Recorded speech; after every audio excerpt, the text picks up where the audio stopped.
Masala curry వేడివేడి అన్నానికి కలిపి తింటే చాలా బాగుంటుందండి. హెల్త్కి బోన్కి చాలా మంచిది. ఇది బోన్ హెల్తీగా ఉండడానికి హెల్ప్ చేస్తుంది. ఆర్థరైటిస్ కండిషన్స్కి, రొమటాయిడ్ ఆర్థరైటిస్కి, జాయింట్ పెయిన్ ఉన్నవాళ్ళు, ఫ్రాక్చర్ అయిపోతే చాలా ఫాస్ట్గా హీల్ అవ్వడానికి, డైజెషన్ బాగా అవ్వడానికి, వెయిట్ లాస్ అవ్వడానికి, డయాబెటిక్ పేషెంట్స్ అందరూ ఇది తింటే చాలా చాలా మంచిది అండి. ఇంకా చాలా హెల్త్ బెనిఫిట్స్ ఉంది దీంట్లో. ఈ నల్లేరు ప్లాంట్ మా టెర్రస్ పైన ఉంది.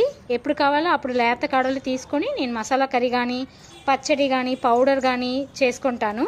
దీంట్లో ఆయిల్ కూడా చేసుకోవచ్చండి. జాయింట్ పెయిన్ ఉన్న వాళ్ళు చేసుకొని మనం పెయిన్ ఉన్న ప్లేస్లో రాసుకుంటే వెంటనే తగ్గిపోతుంది. లేత కాడలు తీసుకొని నీట్గా వాష్ చేసుకోవాలి. తర్వాత ఈ కాడలు మనం క్లీన్ చేసుకున్నప్పుడు మెయిన్గా మనం హ్యాండ్స్కి ఆయిల్ రాసుకోవాలండి. అప్పుడే మనకి దురద రాదు. తర్వాత ఇది నీట్గా వాష్ చేసుకున్నాం కదా, ఫస్ట్ పైనుంచి 3 to 4 వచ్చి లేతగా ఉంటుంది. అది మనం డైరెక్ట్గా కట్ చేసుకొని వేసుకోవచ్చు.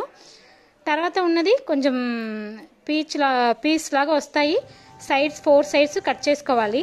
మనం బీరకాయ తొక్క ఎలా తీస్తామో అలా చేసుకున్నాక స్మాల్ పీసెస్గా కట్ చేసుకొని ఉంచుకోవాలి. ఒక కడాయిలో పెట్టేసి 2 స్పూన్స్ ఆఫ్ ఆయిల్ వేసుకోవాలి.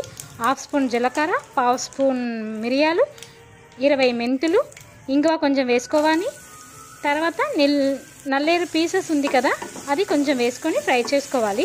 ఇంగువ వేసి ఫ్రై చేయడం వల్ల మంచి స్మెల్ వస్తుందండి. ఫ్రై అయ్యాక కరివేపాకు కొంచెం వేసుకోవాలి, ఫ్రై చేయాలి. ఒక ఆనియన్ కట్ చేసుకొని వేసుకోవాలి, ఫ్రై చేసుకోవాలి. 4 or 5 పీసెస్ ఆఫ్ వెల్లుల్లిపాయ వేసుకొని దాని తర్వాత ఉప్పు కొంచెం, పసుపు కొంచెం వేసుకోవాలి. పసుపు వేసుకోవడం వల్ల ఇది మనం తిన్నప్పుడు మనకి నోట్లో దురద రాదండి. ఒక టమాటా కట్ చేసుకొని వేసుకోవాలి. కొత్తిమీర కొంచెం వేసుకొని ఫ్రై చేసుకోవాలి. స్టవ్ ఆఫ్ చేసేయాలి. చల్లారాక మిక్సీ చేసుకోవాలి.